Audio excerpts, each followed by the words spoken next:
Ya, hari ini kita kuliah yang ke-9 ya. Saya kurang sehat sehingga saya secara online saja.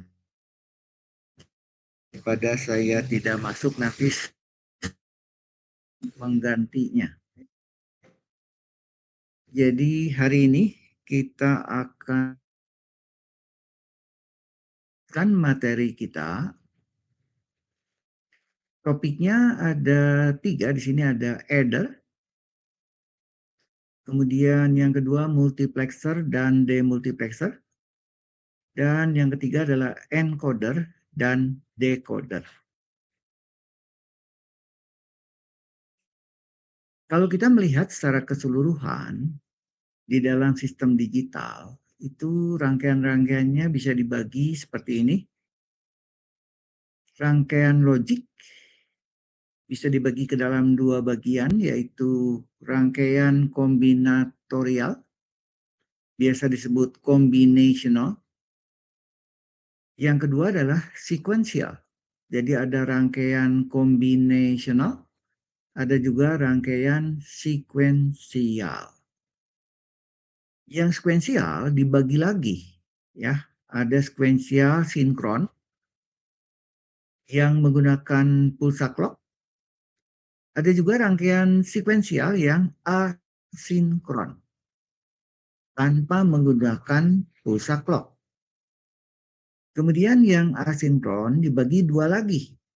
Ada rangkaian asinkron fundamental dan rangkaian asinkron yang pulsa mode. Oke.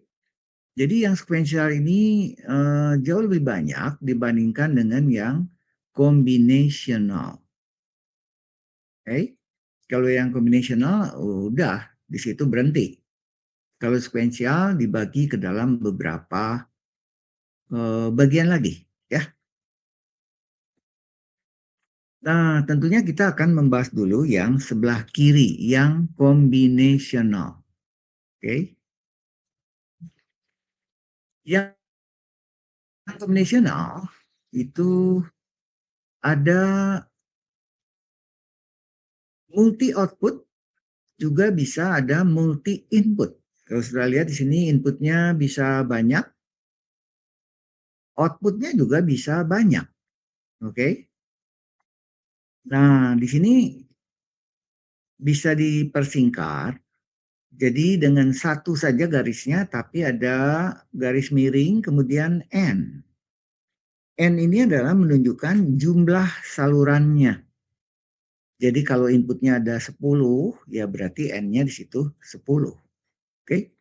Begitu juga di saluran output, yang banyak ini kadang digambar sederhana, hanya satu garis saja, satu anak panah, tapi ada garis miring, kemudian M.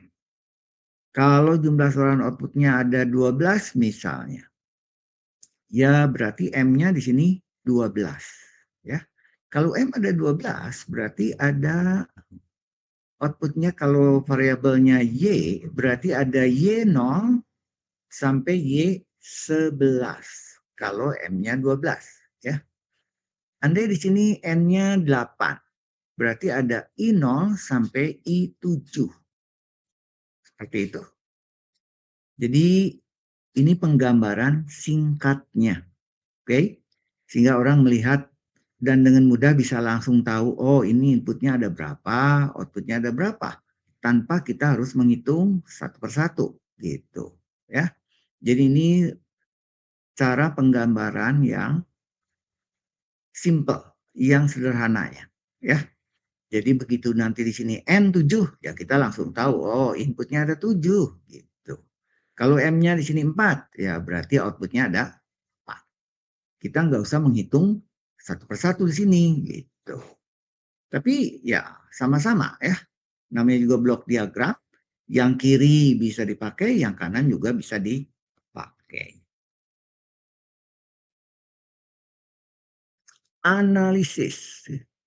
Given the circuit, we can determine the function.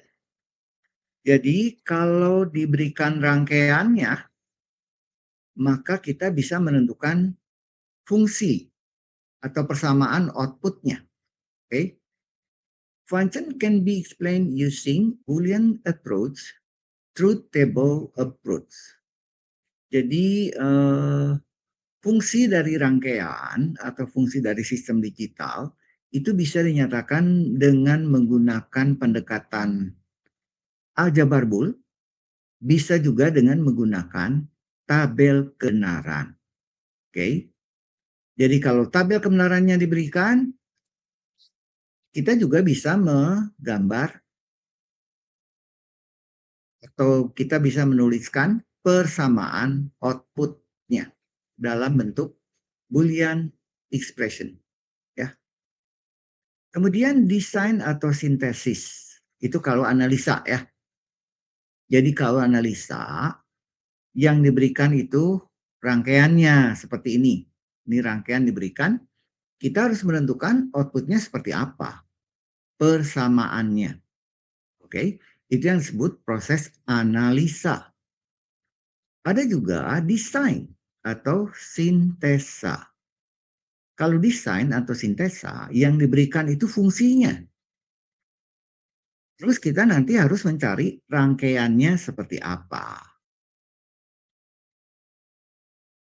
Fungsi dapat dijelaskan dengan menggunakan aljabar Boolean. Maksudnya aljabar Boolean tentunya adalah persamaan logika. Kemudian bisa juga melalui tabel kebenaran. Oke. Jadi jangan terbalik antara analisa dan sintesa.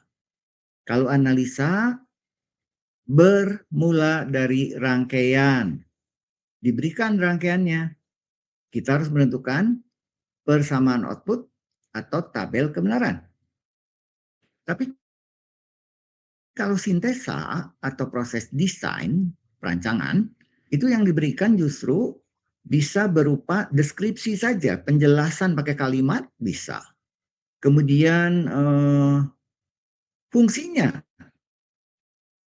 atau persamaannya diberikan. Kita harus cari rangkaiannya seperti apa. Oke, jangan terbalik.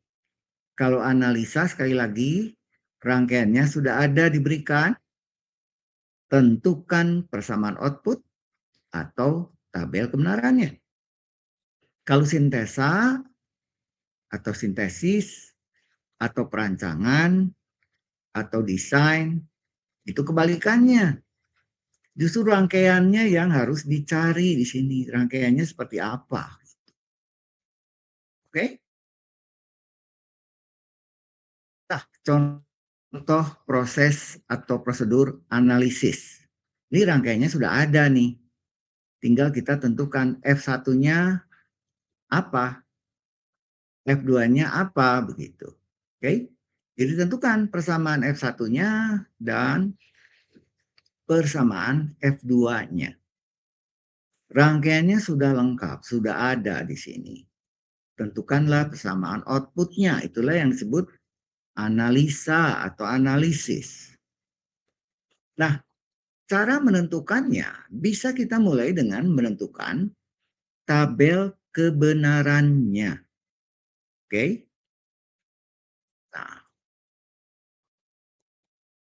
pertama output dari masing-masing gate, tentukan dulu persamaannya seperti apa. Contoh di sini ada AND gate, 3 input, inputnya A, B, C. Tentunya outputnya akan A, N, B, N, C. Gitu ya. Yang kedua, di sini ada OR gate 3 input. Inputnya juga sama, ada A, ada B, ada C. Maka persamaan output dari OR gate tersebut adalah A OR B OR C. Kemudian, nah di sini gimana? Karena di sini ada OR gate 3 input, masing-masing inputnya terhubung dengan AND gate 2 input, tentunya kita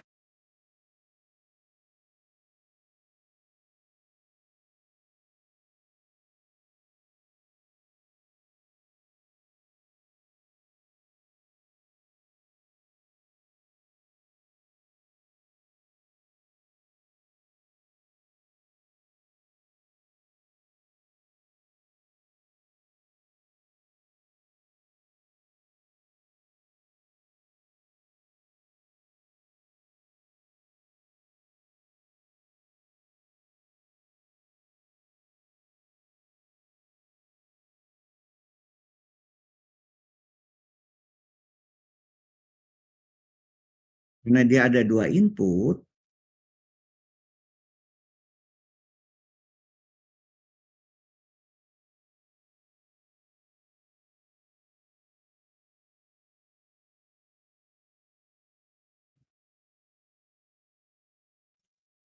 dua itu sama saja dengan output dari OR gate yang ini.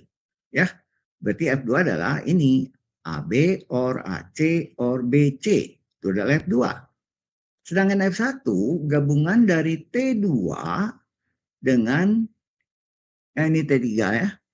T2 dan T3 diorkan. Jadilah F1 seperti ini.